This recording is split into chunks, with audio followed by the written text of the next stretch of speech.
থেকে সাইবার যোদ্ধারা বলছে অমিতজিকে ভাইপো, তখন বলছে আমি যারা যারা জেলে গেছে তাদের কথা বলছি, বাকিটা আমি বলছি না, পরে বলছি। ইশারাই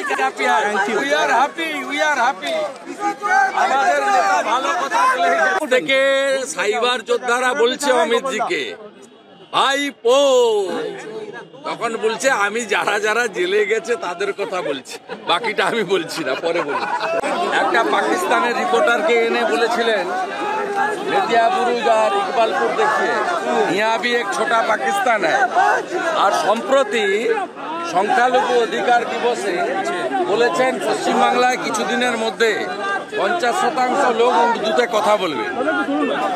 এইসব লোকের মুখে এইসব মানায়? উনি নিজে তো গয়া থেকে এসেছেন। দাদা নাড্ডাজি অমিত শাহ দুজনে এলেন, আপনারা কি বার্তা পেলেন দাদা? কি বার্তা পেলেন দাদা? এটা আমাদের ইন্টারনাল মিটিং। আমাদের সোশ্যাল মিডিয়ার যোদ্ধারা, সাইবার যোদ্ধারা যেটা স্টিকার পিসির ভান্ডা ফোড় করবে। স্টিকার পিসি মিথ্যাবাদী, লাস্ট মিথ্যা কথাটা জানুয়ারিতে বলবে বার্ধক্য ভাতা দিয়ে, যেটা NSAP national social assistant programme. আমাদের সাইবার যোদ্ধাদের লড়াইতেই 19 সালে আমরা প্রায় 40% এবং 21-এ 3 থেকে 77 হয়েছে। আজকে প্রায় 1500-এর বেশি সাইবার যোদ্ধা যারা ভলেন্টারি সার্ভিস দেয় ভারতীয় জনতা পার্টিকে, নরেন্দ্র মোদীকে এবং রাষ্ট্রবাদকে পশ্চিমবঙ্গে প্রতিষ্ঠা করার জন্য। আর পিসি ভাইপোর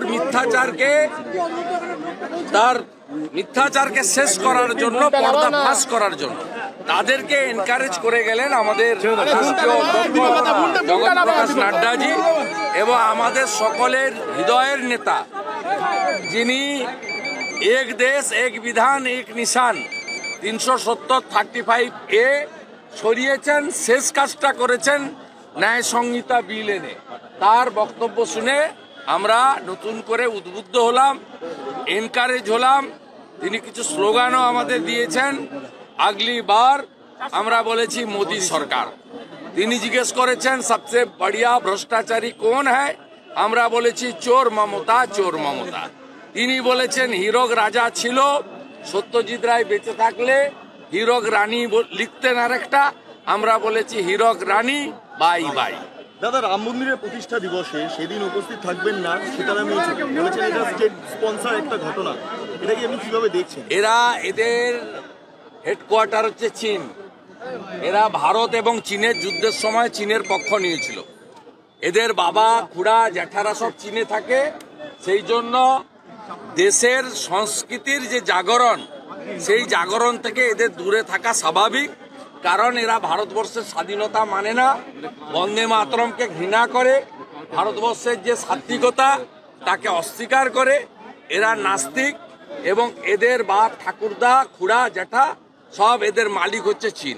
দাদা অমিত শাহ এবং নাড্ডাজি দুজনে যেদিন এলেন সেদিন তৃণমূল কলকাতায় বিক্ষোভ দেখাচ্ছে, এটাকে আপনারা কিভাবে দেখছেন? ওর কোনো মূল্য নেই। অমিত শাহজি নাড্ডাজির কাছে তৃণমূল, এর উত্তর ছত্তিশগড়, মধ্যপ্রদেশ, রাজস্থান দিয়ে দিয়েছে, বাংলাও দেবে। সুকান্ত মজুমদারের একটা বক্তব্যকে কেন্দ্র করে তৃণমূলের তরফে আজকে বিভিন্ন জায়গায় বিক্ষোভ, ওতে কোনো লাভ হবে না। সুকান্ত বাবু একটা শিক্ষিত মানুষ এবং একটা তরুণ উদীয়মান নেতা। তিনি যেটা বলেছেন এই নাস্তিক কমিউনিস্টদের উদ্দেশ্য করে বলেছেন। আর বিবেকানন্দকে, স্বামী বিবেকানন্দকে কি করে শ্রদ্ধা করতে হয় সেটা রাষ্ট্রবাদী বিজেপির লোকরা জানে ও ডক্টর সুকান্ত মজুমদার আরো ভালো করে জানে।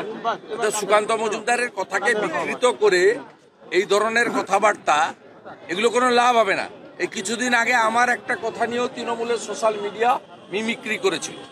সেটা হচ্ছে আমি বলেছিলাম যে ডিসেম্বর মাসের যে স্বাভাবিক শীত আসার কথা আসছে না। আমি কি কারণে বলেছি? আমি বলেছি ন্যাচারাল যে ক্লাইমেট এটা চেঞ্জ হচ্ছে। কেন চেঞ্জ হচ্ছে?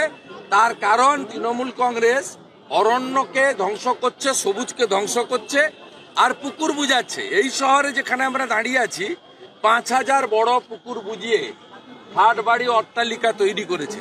তাই প্রকৃতির সঙ্গে এইরকম ব্যবহার করলে প্রকৃতিও তার ঠিক উল্টো ব্যবহারটা করে, এটা যুগে যুগে প্রমাণিত। সে কথাটাকে নিয়ে বলেছে, তাতে কি আছে?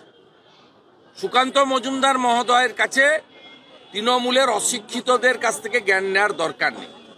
সুকান্তবাবুর মতো ভালো করে পড়াশোনা করুক, জ্ঞানলব্ধ করুক, ডক্টরেট উপাধি পাক, তারপরে বলবে। আমাদের ভিডিও ভালো লাগলে লাইক এবং শেয়ার করুন। কমেন্ট সেকশনে গিয়ে জানান আপনাদের মতামত। আরও ভিডিও পেতে আমাদের চ্যানেল সাবস্ক্রাইব করুন এবং প্রতি মুহূর্তে খবরের আপডেট পেতে প্রেস করুন বেল আইকন।